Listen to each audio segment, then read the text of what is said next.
You've seen digital marketing evolve over 15 years, from banner ads to AI-led growth. How do you define digital marketing in 2026? मुझे personally लगता है marketing as an बहुत ज़्यादा change नहीं हुई है। Okay. Tools change हो गए हैं। मैं हमेशा से यही बोलता था कि marketing is always about giving better offers, understanding the right audience, जो उनको चाहिए उनको वो ऑफर करना, राइट कम्युनिकेशन करना, ब्रांडिंग बेटर करना। वही था, पहले भी वही था, अभी भी वही है। बस पहले क्या था, पहले बैनर्स होते थे, फिर बैनर्स इवॉल्व होते चले गए, फिर वीडियोस आ गई।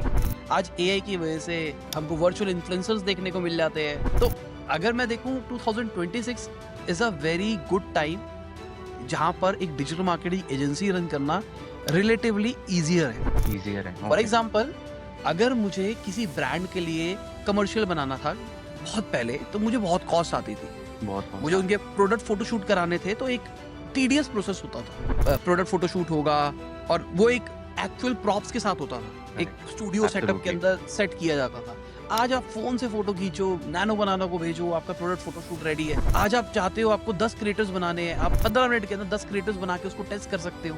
वीडियोस के अंदर भी यही इवोल्यूशन आ गया है, जहां पर हम वर्चुअल क्रिएटर्स बना सकते हैं। पहले एक प्रॉब्लम थी, जैसे अगर मैं जोमेटो की बात करके चलूं, तो जोमेटो ने साइबा वाली पे बहुत पैसा खर्च किया। उन्होंने उनको ब्रांड बनाया, नो डाउट साइबा वाली वाज गुड, बट उसके पीछे एक पूरी टीम थी जो एडिटिंग देख रही थी, स्क्रिप्टिंग देख रही थी, प्रोडक्शन देख रही, सब कुछ देख रही थी। तो जोमेटो ने पैसा खर्च किया, जब तक कॉन्ट्रैक्ट था तब तक चले गए, उसके बाद साइबा वाली चली गई, मूव ऑन कर दिया। तो आपने क्या किया, आपने एज अ ब्रांड बहुत पैसा खर्च किया एक फेस के ऊपर, वो आपके ब्रांड का फेस बन गया और बाद में फिर आपके पास में कुछ नहीं रहा। तो आज 2026 के अंदर ना ये वाली प्रॉब्लम सॉल्व हो गई है। वर्चुअल क्रिएटर्स आ गए हैं, जहां पर आप 360 डिग्री अवतार बना सकते हैं किसी भी एआई कैरेक्टर का, उसी से कुछ बुलवा सकते हैं, उसी को कुछ दिखा सकते हैं, और ये over the period of time realistic हो ही जा रहा है। मतलब आज से मैं 6 महीने पहले की बात करके चलूं, अब की बात करके चलूं, तो चीजें इस लेवल पे इवॉल्व हो रही है, समझ में नहीं आ रहा है। हम वॉइस क्रिएट कर सकते हैं किसी इंसान की, फोटोज क्रिएट कर सकते हैं, कमर्शियल्स क्रिएट कर सकते हैं। अभी रिसेंटली मैंने लफास टेक के ऊपर एक वीडियो डाली थी, जहां पर मैंने एआई से पूरा अपना कमर्शियल बनाया।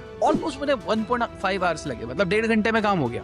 मैं कहता हूँ कोई नॉर्मल बंदा होगा उसको 3 घंटे लग जाएंगे, 4 घंटे लग जाएंगे। अगर 4 घंटे में आप एक कमर्शियल क्रिएट कर पा रहे हो इंडिविजुअली, तो ये बहुत बड़ी चीज हो गई ना। तो 2026 ऑफ मार्केटिंग, जहां पर हमको ज्यादा बड़ी टीम नहीं चाहिए होगी, ज्यादा एक्सपेंसेस नहीं चाहिए होगी। हाँ, आइडिया वही रहने वाला है, और इनफैक्ट मैं कहूँगा चीजें थोड़ी सी और मुश्किल हो जाएगी messaging branding point of view से बात करके चलूँ तो। Okay. क्योंकि आप भी वही मैसेज दे रहे हो, सामने वाला भी वही मैसेज दे रहा है। How you can differentiate yourself, वो एक इंपॉर्टेंट प्लान हो जाएगा। क्योंकि अगर हम भी नैनो बनाम से फोटो क्रिएट कर सकते हैं, आप भी कर सकते हो, दोनों सेम ब्रांड बेच रहे हैं, दोनों को ब्रांडिंग समझ में आती है, दोनों के पास पैसा है, दोनों पैसे फेंक के अच्छी पैकेजिंग बना सकते हैं, तो डिफरेंस कहाँ रह जाएगा? डिफरेंशिएशन में कौन बेटर स्टोरी टेलिंग कर पाएगा, और वो हमेशा से ही मार्केटिंग का फिनोमिना रहने वाला है। तो मुझे लगता है जो 2026 है, यहाँ पर टेक्नोलॉजी इस लेवल पे आ गई है जहाँ पे हमको टीम्स कम चाहिए, डिपेंडेंसीज कम होती जा रही है। मुझे आज भी याद है, हम क्लाइंट के साथ लगे रहते थे कि भाई भेज दो, फोटोशूट वाले से लगे हुए हैं, भाई आज क्रिएटर भेज, भाई तू नहीं देगा, हमारा एड कैंपेन रुक रहा है, हमारा ये आ रहा है। ग्राफिक वाले को बोल रहा है भाई बैनर बना के दे, जल्दी से ये करना है। जैसे ब्लैक फ्राइडे सेल्स आती थी, तो मैंने इंटरनेशनली काम किया मेजरली, तो ब्लैक फ्राइडे सेल्स आती थी, हम रात बज जाग रहे हैं, क्योंकि इतने कैंपेन्स बन रहे हैं, इतने क्रिएटर्स बन रहे हैं, इतनी तेजी से, क्योंकि बजट बहुत ज्यादा है, सब कुछ ज्यादा तेजी से हो रहा है। बट आज मुझे लगता है आज आप बहुत पहले ये सारी चीजें प्लान कर सकते हैं। 2019-20 के अंदर ही हमने कॉपीराइटर हटा दिया था अपनी कंपनी, 2019-20 के अंदर, और आज तो मुझे लगता है चीजें बहुत बदल गई है।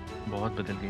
तो कोविड का रीजन है उसमें चीजें इतनी फास्ट इवॉल्व करने का? एआई, मतलब मुझे लगता है एआई जो अभी हुआ है ना, जो चैट जीपीटी ने आके जनरेटिव एआई फॉर एवरीवन कर दिया ना, वो एक इन्फ्लेक्शन पॉइंट था, जिसकी वजह से हर एक बंदे के हाथ में जनरेटिव चीजें आ गई। फिर उसके बाद लोगों ने अपने खुद के रास्ते निकाल दिए, कैसे हम अपनी पाइपलाइन को फास्टर कर सकते हैं। करेक्ट।